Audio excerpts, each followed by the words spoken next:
Ami, vous m'avez demandé, déjà j'espère que vous allez bien, vous m'avez demandé est-ce que, vous savez j'ai posté la story juste avant du M5 V10 laissé à l'abandon, et là il y en a qui m'ont demandé directement, mais tonton, est-ce que toi par exemple, est-ce que tu as déjà entre guillemets restauré une caisse dans cet état-là, et est-ce que c'est quelque chose que tu aimerais faire? Alors la réponse non, j'aimerais pas le faire, parce que pas sur cette base-là en tout cas. Parce que finalement, un M5 E60, c'est une voiture qui est incroyable, hein. C'est une très belle voiture, etc. Mais t'en as des belles, hein. Ça existe encore, tu vois. C'est pas genre la licorne ou le Phoenix. C'est des voitures qui existent encore. T'as toutes les pièces, tout va très bien. Donc non, se lancer dans une resto comme ça, là, non, frérot, c'est trop compliqué. C'est trop compliqué. Et je réfléchis, je crois que j'ai jamais fait de projet en partant d'aussi loin en fait. Les plus gros projets que j'ai fait en off, d'ailleurs qui datent d'il y a quelques années, c'était pas forcément une voiture, parce qu'une voiture qui reste dehors pour le coup pendant des années et des années, là c'est une catastrophe. Par contre une voiture qui reste dans un garage, limite à la sans humidité et sans rayon UV et à la merci de la pluie, du vent, etc. Franchement c'est faisable, hein. Moi j'ai fait mon record entre guillemets, j'ai sorti une Rolls d'un garage qui avait pas roulé depuis genre un truc comme 16 ou 17 ans quand même, tu vois. Et c'était une voiture qui malheureusement était dans un parking d'appartement, c'est d'un parking d'immeuble, tu vois, en plein Paris. Et en fait elle était genre au 5e sous-sol, c'était un putain de parking très profond mais tout petit avec des petites rampes, enfin on pouvait pas descendre une dépanneuse, tu vois. Et donc du coup on s'est dit on va sortir la voiture nous-mêmes. Donc on a d'abord eu la grande idée. On a eu la grande idée de faire les barbares, c'est-à-dire d'accrocher un câble et de traîner la voiture avec une voiture qui la traîne, toi tes machins et tout. Mais finalement, on s'est rendu compte que ça allait être une catastrophe parce que ça pèse très lourd. Une Rolls-Royce, c'était une Silver Shadow 2, le modèle, et ça pèse très très lourd. Et on s'est dit, imagine... quand on est en train de la remonter, le câble il pète ou l'essieu il pète, on peut pas savoir ce qui peut se passer et on va tout casser. Alors ce qu'on a fait, on était 3, on a acheté un set de jantes et de pneus neufs, on a acheté une batterie neuve, on a acheté je sais plus combien de litres d'essence, on a acheté aussi les autres produits là, tu sais, les produits d'injecteur comme le déodorant que tu mets pour faire démarrer une bagnole. On est descendu, on a pris une batterie et tout, un gros booster. On est descendu, on a changé les pneus direct. Ensuite, on a remis une batterie neuve. Ensuite, on lui a refoutu limite le plein de 98 quoi. On a foutu du je sais plus comment s'appelle ce produit, mais tu sais, t'en tartines partout là dans l'admission, comme ça la réveille quoi. Et croyez-moi, la voiture elle a démarré au premier coup de clé. Mais quand je vous dis au premier coup de clé, c'est d'un coup, tu vois. On a sorti la voiture comme ça. Elle avait zéro gouache. Par contre, ça a pris genre peut-être une bonne demi-heure, parce que franchement, on était en train, en fait, on l'a, ça fait, ah oui, putain, on a failli s'intoxiquer, mec, ça puait, ça fumait blanc dans tout le parking. On a poussé la voiture, on a réussi à la sortir. Et une fois qu'elle était dehors, d'ailleurs, là, par contre, on avait un plateau, on l'a foutu sur plateau, elle est partie direct. C'est le problème de ces voitures-là, comme c'est des carbus, et que au bout d'un moment, évidemment, les joints vont sécher, donc c'est plus du tout étanche.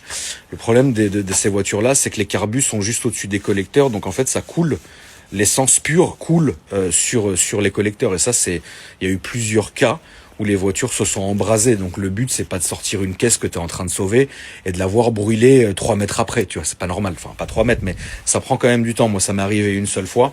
Après j'ai déjà réussi, mais ça je le fais en hiver, j'ai déjà réussi à faire genre 10-15 bornes quand même, en me déplaçant avec les carbus qui fuyaient, mais je le fais en plein hiver, tu vois, avec genre 2 extincteurs dans la voiture. Bon, c'est pas à faire, tu vois, mais si la voiture elle flambe, tu peux tout de suite intervenir, mais ça m'est jamais arrivé. Mais je connais beaucoup de gens à qui c'est arrivé de flamber comme ça à cause de cette maladie. Enfin, c'est pas une maladie, mais à cause des carbus, quoi. Après, de toute façon, c'est pas compliqué. Après, t'as ce qu'on appelle, voilà, il y a, enfin, je vais pas rentrer dans les détails de ces voitures-là, mais t'as des remises en route. On sait ce que ça coûte, tu vois. C'est pas forcément très chiant. Après, là où c'est très compliqué, dans certaines voitures, et ça m'est arrivé. Dans ce cas-là, quand je sais que ça arrive tout de suite, je m'en débarrasse tout de suite de la voiture. C'est quand tu as le faisceau électrique qui est rongé. Et ça arrive beaucoup moins dans les parkings, mais par exemple dans des granges à la campagne ou quoi que ce soit, tu sais, des voitures qui vont se transmettre de famille, de génération en génération. Bah, c'est déjà arrivé que tu aies des faisceaux qui soient complètement rongés par les rongeurs. Frérot, y a des très bonnes personnes qui refont des faisceaux nickel, mais laisse tomber, ça coûte les yeux de la tête, c'est long, mais long, frérot. Laisse tomber. Moi, ça, je dis non direct. Après, tout dépend de ce que tu veux faire avec la voiture.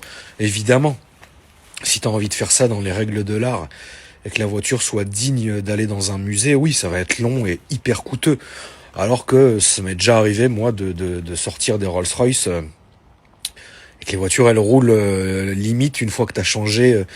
Après, c'est chiant, mais enfin, il faut que tu changes certaines choses, ça c'est obligatoire, mais quand tu peux en faire le minimum, tu vas t'en tirer pour moins de 5000 €, les voitures elles roulent après. Hein. Bah après, faut pas être regardant, hein. L'intérieur il est pourri, limite il y a de la rouille partout, le plancher il est mort, enfin tu vois, il y en a qui roulent hein, comme ça, ils s'en foutent, tu vois, ils veulent juste ça, tu vois. Il y en a après qui vont dépenser des 1000 et des 100 pour ces voitures-là. J'en faisais partie, parce que maintenant je ne veux plus le faire. J'en faisais partie, mais au final, tu vas dépenser 2 fois le prix de ce que ça vaut aujourd'hui. Donc finalement, non.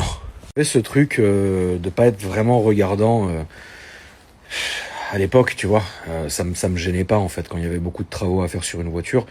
Aujourd'hui, en fait, je me suis vachement embourgeoisé, j'ai plus la force, j'ai plus du tout la patience.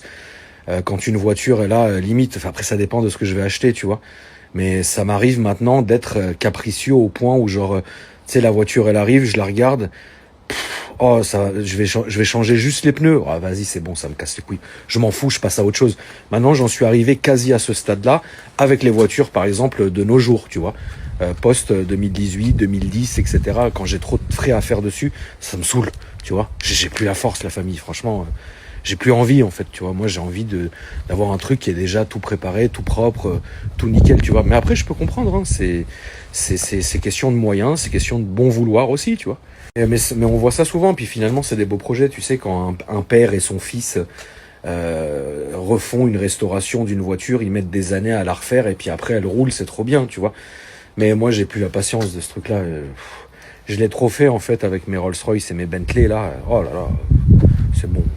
C'est bon la famille, franchement, j'ai plus la force de faire ce truc-là. Moi, c'est même ce que je vous disais hier dans ma vidéo sur YouTube, sur ma chaîne secondaire. Moi, aujourd'hui, maintenant, je me lance plus dans l'inconnu, tu vois. Je peux me lancer, mais il faut que j'ai quand même un petit, je sais où je vais, tu vois. Je peux plus me dire, attends, ah génial, j'ai récupéré une carcasse dans une étable. Ah chouette, je vais tout refaire dessus. Mais frérot, ça y est, je l'ai trop fait la famille, je vous jure.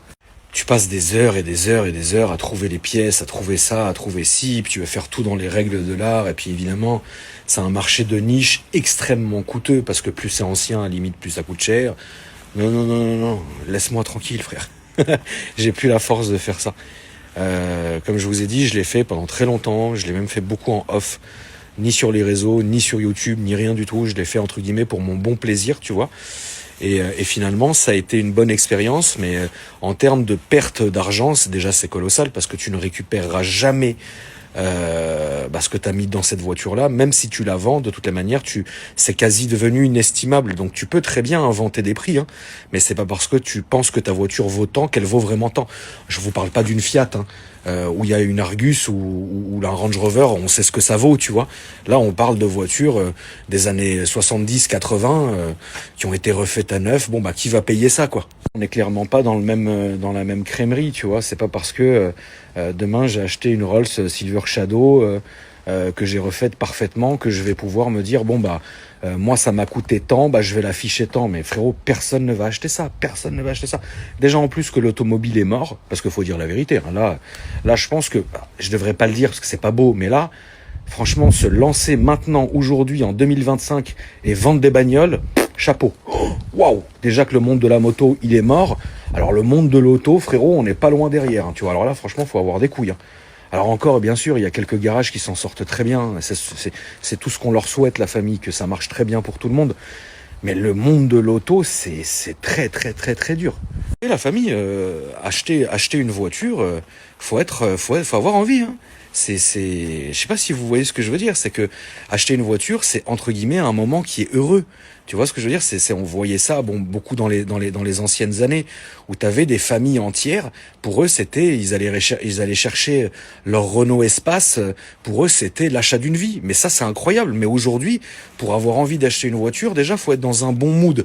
Et aujourd'hui, tout est fait pour nous dégoûter d'être de bonne humeur. Je sais pas si vous avez remarqué.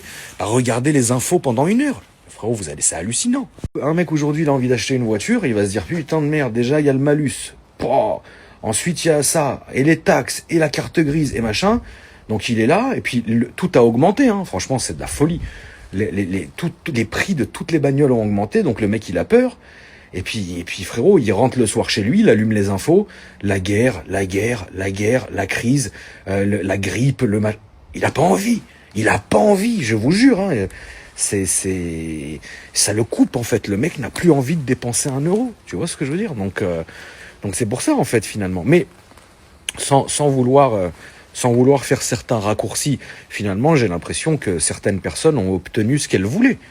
À force de nous parler de la guerre, les gens y croient maintenant. Ils ont peur. Donc bon bah. Et après vous chialez. On n'arrive plus à rentrer de l'argent dans l'État. Il y a plus de business. Mais c'est normal. C'est de votre faute les gars. Alors que frérot, s'ils étaient là les mecs, et le pays va bien, et on va tout faire pour que ça se passe bien, et vas-y, vous en faites pas, machin, on vous laisse bosser, on va vous faire des crédits, on va vous laisser entreprendre, machin, vous en faites pas, allez, machin, on est une belle nation, machin.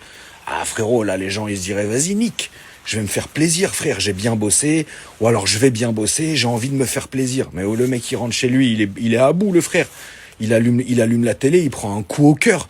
Il regarde comme ça et dit ça y est, on est mort, dans 2 mois il y a la guerre. Bon, c'est pas le cas bien évidemment la famille. Mais voilà, c'est le mec n'a plus envie, tu vois. Et c'est surtout ce truc, tu sais, moi je suis anti. Alors ça c'est un truc, je vous l'ai toujours dit. Hein, j'ai horreur en fait d'être materné. Ça c'est un truc de fou. C'est un truc ça me fout la gerbe en fait de materner les gens. Et c'est un truc de fou. Je laissez les gens tranquilles, laissez-les bosser. C'est chacun pour soi et laissez-les faire les choses. Et maintenant, on en est arrivé à ce que même les gens ne peuvent plus rien faire, en fait. Finalement, pour finir là-dessus, c'est très bien, hein. Toi, t'es marrant. T'as sorti une voiture d'une grange. T'as tout refait, la peinture, le châssis, la mécanique, la sellerie, machin, ça t'a coûté les yeux de la tête. Tu l'affiches dans ton beau showroom avec des petites lumières d'ambiance. Mais qui va t'acheter ça, mon frère? Qui va t'acheter ça? Tu crois le mec, il va se dire...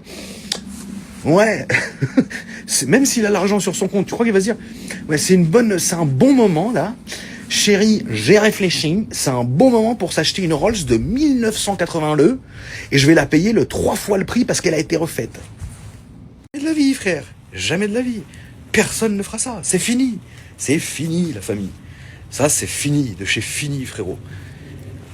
Même un mec aujourd'hui, il a bossé comme un fou, frère. Et son rêve, c'est de se payer un beau Audi RS3 tout neuf. Le mec, il va arriver chez Audi, frère. Il va arriver chez Audi, combien je vous dois? Bah, le prix de la voiture, hein, il y en a pour 75 000, 80 000. Bon, là, je le comprends. À ça, évidemment, on est en France, hein, faut rajouter la TVA, hein, c'est normal.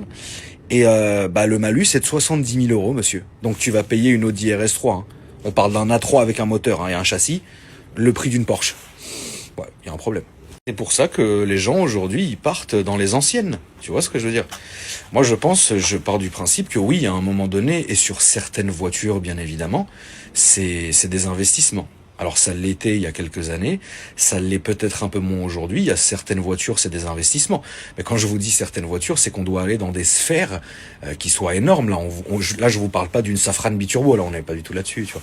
Même si on a quand même fait remonter les cotes. Hein. C'est très marrant parce que finalement, les gens veulent pas que cette voiture soit médiatisée. Enfin, certains proprios de cette voiture veulent pas qu'elle soit médiatisée. Ils ont le démon quand on fait du contenu dessus. Bon, c'est pas eux qui l'ont payé, donc à part la fermer, ils feront rien, je te le dis. Et finalement, quand on fait monter les cotes, là ils sont contents. Ah putain, il y a 1 an, la mienne elle valait 20 000 grâce aux vidéos du tonton. Maintenant ça vaut 30 000. On peut les afficher, elles se vendent. Bah sois content et ferme ta gueule. Les gens ne seront jamais contents. C'est pour ça que je vous ai déjà dit. Mais il y a ma story, il y a même pas 3 jours la famille. Qu'est-ce que je vous ai dit? Je vous ai dit, vous savez quoi? Balek, faites-vous plaisir, et le reste, écoutez rien, écoutez personne, ça sert à rien. Parce que de toutes les manières, il y aura toujours un truc qui ira pas. Il y aura toujours quelqu'un qui va venir ouvrir sa sale bouche. Et c'est qui? C'est Lulu qui disait ça. Qu'est-ce qu'il disait? En termes, quand il parlait de la bourse, quand il parlait de la bourse dans sa story il y a 3-4 jours, il disait que les mêmes qui le critiquaient quand il était en mobil-home, 10 ans après, quand le mec il vit dans un château et qui roule en Lamborghini, il le critique encore. Mais alors les mecs, ils sont toujours assis, tu vois ce que je veux dire. Et d'un côté, oui, il a raison. Dit comme ça, bien sûr qu'il a raison. Faites ce que vous voulez. Parce que de toute la manière, ça plaira jamais aux gens. Donc, en vrai, à un moment donné, nique. Hein. C'est toujours comme ça, la famille. Demain, t'as envie de t'acheter une voiture. Vous savez même pas à quel point, c'est pas un reproche hein, ce que je vous fais, mais vous ne vous rendez pas à quel point on m'envoie des messages tous les jours. Tonton, tu penses quoi de cette annonce? Tonton, tu penses quoi de cette voiture? Tonton, machin. Et moi, donc, je regarde. Après, je donne mon avis perso. Je commence toujours par, voilà, moi, je pense que, bah oui, c'est bien ou non, c'est pas bien, etc. Et en fait, même si toi, tu valides la personne, oui, parce que on m'a dit que machin. Mais frangin, si tu écoutes tout ce qu'on te dirait, moi, je te déconseille formellement d'acheter une Safran biturbo, j'en ai une. Tu vois ce que je veux dire? Moi, je te déconseille formellement d'acheter des Cayenne turbo, j'en ai un. Je te déconseille d'acheter ça, mais ouais, mais frérot, si t'écoutes tout ce qu'on te dit, t'arriveras à rien. Et vous le savez comment c'est la famille. Demain, vous avez envie de vous monter un petit truc, un petit institut ou un petit local ou un petit machin pour faire ce que vous avez envie de faire dedans. Mais vous vous rendez même pas compte si vous y arrivez déjà parce que l'État vous aura massacré avant. T'écoutes tout ce qui se passe. Et si tout le monde met son grain de sel, mais on n'y arrivera jamais. On n'y arrivera jamais, la famille. Ah, tu vois, je te l'avais dit. Ah bah, ferme ta gueule. Non, mais ça, c'est vrai. Ça, c'est un truc. Ça, c'est je te l'avais dit. Mais oui, mais frérot, pendant que toi, t'étais là à te sortir les doigts du fion, à faire 1 milliard de trucs, toi qui dis ça, t'étais assis dans ton canapé à regarder les infos et être matrixé par tout ce qu'on dit. Ah, dans la vie, frérot, faut prendre des risques, hein. C'est comme ça. Mais c'est comme je vous disais hier ou avant-hier. Mais on se plante tous, toute la journée, la famille. Arrêtez de croire que parce qu'on a de l'oseille et un entourage en béton armé qu'on s'est jamais planté, frère. Mais attends, ça arrive tous les jours, frérot. Toujours la famille, moi je suis là, je fais des affaires à droite à gauche. Je sais pas, sur une semaine, si j'en ai une qui sort bien, c'est bien, on est content. Tu vois ce que je veux dire? Et parfois, c'est des choses qui sont limite, tu te dis, mais attends, tu réfléchis, pourquoi ça a pas marché? Mais parfois, bah, ça marche pas, c'est juste comme ça, tu vois. Donc imagine si tu te dis, putain, je me suis planté cette fois-ci, qu'est-ce que je vais faire? Bah non, en fait non, il faut se relever tout de suite et let's go, tu vois. T'as pas le temps, en fait, je vous fais pas du mindset dégueulasse de dropshipper de Dubaï, hein. Je suis pas comme ça, j'ai rien à foutre et vous le savez très bien. Moi, ce que je vous dis, la famille, c'est n'écoutez pas ce que les gens vous disent. Faites ce que vous avez à faire. Et regarde, c'est pour ça que finalement, moi, je vous ai pourri là. Quand vous fatiguez le petit Alex, ah, il est jamais là, ah, il fait 1 milliard de trucs, encore un truc qui va se casser la gueule. Mais le mec, vous l'avez même condamné avant qu'il puisse faire ses preuves. Pourquoi vous voulez vous voulez le malheur des gens? Je ne comprends pas pourquoi vous voulez le malheur des gens, la famille. Laissez-le faire, frérot. On parle du petit Alex rapidement parce que c'est l'exemple en question, tu vois. Mais Alex, il m'a toujours appelé avant de faire ses business. Il y a des choses que je lui ai dit. Je dis non. Moi, de mon point de vue, ne le fais pas parce que ça. Le mec le faisait. Ça a déjà marché pour lui. Bon, bah, il me donnait tort. Et comme c'est déjà arrivé, que je le défende de faire quelque chose parce que je dis attention. Là, c'est des terrains qui sont compliqués et puis il se plante. C'est pas pour ça que je l'appelais à cher. Regarde, je t'avais dit. Ah, frérot, ça va. Tirer sur l'ambulance, c'est pas bon, tu vois. Mais bon, il faut faire ce qu'on a envie de faire. Sinon, tu fais rien, frère. Tu restes, tu dors. Parler de trucs qui sont imagés, comme ça, vous voyez bien de quoi on parle. Tous vos créateurs de contenu préférés, là, que vous avez lancés en 10 ans, vous les avez rendus millionnaires, c'est grâce à vous, on est d'accord, voilà. Eh ben, ces mecs-là, ils ont essayé, non? Ils sont pas restés assis sur leur chaise, ils ont pas lancé un stream en se disant putain ça marche pas, j'ai que 3 viewers, vas-y j'arrête. Non, les mecs ils ont continué des 5 ans, des 3 ans, des 10 ans pour arriver jusqu'aujourd'hui à être les plus gros streamers en France. Alors moi le monde du stream ça ne m'intéresse pas hein, parce que je pense que déjà d'une part je suis trop vieux pour ça et d'une autre part c'est un monde que je ne comprends pas. Mais je n'insulte personne et puis en vrai je m'en bats les couilles aussi, tu vois. Non mais faut dire les choses, tu vois. Donc c'est pas ça, mais combien de youtubeurs ou de créateurs de contenu vous avez fait partir de zéro? Des mecs qui vivaient normalement aujourd'hui, c'est des mecs qui sont au top du top parce que vous les avez rendus comme ça, mais c'est des mecs qui ont essayé aussi. C'est pas des mecs qui à la première chose ils ont raté ou ils ont arrêté. Mon daron, frérot, que Dieu ait son âme, avant d'être ce qu'il est, il a fait genre 3 ou 4 faillites dans sa vie. Quand je te dis faillite, c'est zéro. Bah frérot, si c'était pas relevé à chaque fois, bah moi je serais pas là. j'aurais pas la famille que j'ai, je serais pas dans un cadre comme je suis. Donc le mec, il s'est bien relevé, il a essayé, il s'est planté, il a recommencé, il s'est replanté, il a essayé, et voilà, et il est arrivé voilà. C'est tout. Tu sais, je vais vous dire un truc, vous allez peut-être pas me croire, parce que je vais vous parler de longueur d'années, de temps, vous allez dire, mais c'est pas possible. Je connais des gens qui s'évertuent chaque jour depuis limite 10 ans, frérot. Vous savez ce que c'est 10 ans? 10 ans, c'est une vie, la famille. Depuis 10 ans, pour faire un seul truc. Et ils y arrivent pas, et ils y arrivent pas, et ils y arrivent pas. Et ils continuent, et ils s'évertuent, Peut-être qu'un jour ça marchera. Et peut-être qu'un jour on fermera tous notre gueule parce que cette personne-là a réussi comme jamais. Je vais vous raconter une dernière histoire. Après la famille, je vais aller finir mes trucs. Je vais raconter un truc qui m'est arrivé. En 2011, si je dis pas de conneries, un mec qu'on connaissait, qui vivait normalement, c'était pas non plus, voilà, je sais plus ce qu'il faisait dans la vie, mais c'était un mec dans notre entourage, tu vois. Un jour, il a pris ses couilles à deux mains, c'était avant le Bitcoin, hein. C'était au moment du Bitcoin, hein. Il a pris ses couilles à deux mains, il nous a tous envoyé un message, voilà, moi, je veux monter un bureau aux Émirats, donc le mec avait flairé déjà l'histoire de Dubaï, hein, avant même que tout le monde le flaire, hein. Bon, bref, voilà, je suis sûr que ça peut marcher. On va ouvrir un fonds. Tous ceux qui veulent mettre de l'oseille, mettez de l'oseille. Vous verrez, ça va peut-être prendre du temps, mais vous allez voir. Évidemment, tout le monde s'est foutu de sa gueule, et moi compris. Alors, jamais par respect, je me foutrais de la gueule de quelqu'un, mais j'ai réfléchi. Je me rappellerai très bien de mon message WhatsApp. J'ai dit, frérot, c'est gentil, je passe mon tour. La tête de ma mère, aujourd'hui, le mec, il est milliardaire. Finalement, le mec, il a cru à son truc. Tu vois ce que je veux dire? Alors, bien sûr, moi, j'ai pas besoin d'avoir investi dans le Bitcoin ou quoi que ce soit. Et puis, de toute façon, j'y connais rien aux crypto. Et puis, c'est pas mon domaine. Et puis, je m'en fous, tu vois. Mais j'ai pas besoin non plus. Ni en 2013, ni en 2011, ni maintenant, tu vois. Mais voilà, moi, je suis content pour ce mec-là. Je suis content pour ce mec-là qui a plié bagage et qui est parti, il y a plus de 10 ans en se disant, bon, bah, je pars de zéro. Alors, c'est vrai qu'il est parti avec quand même un peu d'oseille parce il a dû partir avec peut-être 50 000 euros. Tu sais ce que c'était, 50 000 euros de bitcoins à l'époque? Et tu te rends compte, frérot? Et donc, résultat des courses, aujourd'hui, le mec, il rigole pas du tout, frérot. Donc, il faut jamais dire jamais, et puis il faut jamais douter de soi. C'est très important, la famille. Et ayez confiance en vous, et surtout, ayez de l'ego. C'est très important. Alors, n'ayez pas un ego surdimensionné, parce qu'après, tu passes pour un sale con et les gens te détestent. Et de toute façon, ils ont pas besoin de ça pour parler derrière ton dos et te détester, tu me diras certes, hein. Mais voilà, croyez en vous, la famille. C'est pas parce que quelqu'un vous dit, ah, t'y arriveras jamais, ou regarde lui, il fait de la peine, ou regarde sa voiture, miskine, il est dans son délire, machin. Frérot, vous vous en battez les couilles. Finalement, faites ce que vous avez à faire, et vous savez pas, la vie est pleine de surprises, je vous jure. Tant qu'on n'est pas mort, vous pouvez pas savoir comment ça va tourner. Je vous jure. Autant il y a des gens qui étaient milliardaires qui se sont retrouvés SDF, que Dieu nous en préserve, et il y a des SDF qui se sont retrouvés milliardaires. Tu vois ce que je veux dire? Ça prouve bien que ça existe, tu vois. Donc on peut pas savoir ce que la vie nous réserve de bonnes ou de mauvaises choses, hein, parce que je pense que d'une manière ou d'une autre, on a tous notre lot de bonnes ou de mauvaises choses. Ça dépend des périodes. Parfois, tu as des périodes qui sont infâmes. Ou alors, tu peux avoir une succession de 10 ans qui sont incroyables, une succession de 10 ans qui sont atroces. Tu peux pas savoir. Tu peux pas savoir, tu vois. Et l'ego, c'est très important. C'est pas parce qu'on vous traite de quelque chose que vous devez penser que vous êtes cette chose-là. Ça, c'est pas possible. Tu vois ce que je veux dire? C'est pas parce qu'on vous traite de je sais pas quoi d'ailleurs que vous êtes obligatoirement ça. Non.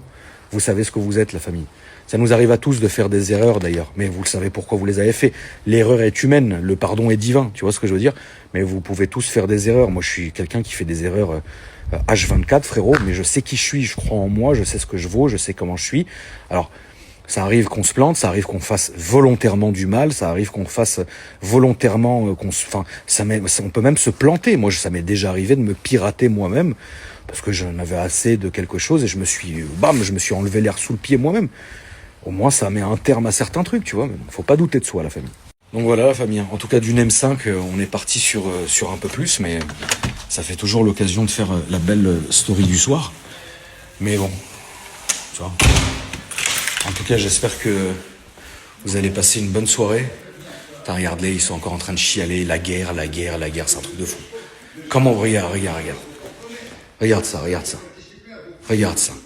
Ils sont en train de chialer. Ah, Poutine, il a dit qu'il y aurait la guerre, mais c'est parce que ça fait des mois et des mois que vous lui rentrez dedans. À un moment donné, le mec, il dit, si vous m'attaquez, je suis prêt. Allez pas chialer, c'est de votre faute, c'est ce que vous vouliez. Non, c'est dingue, hein.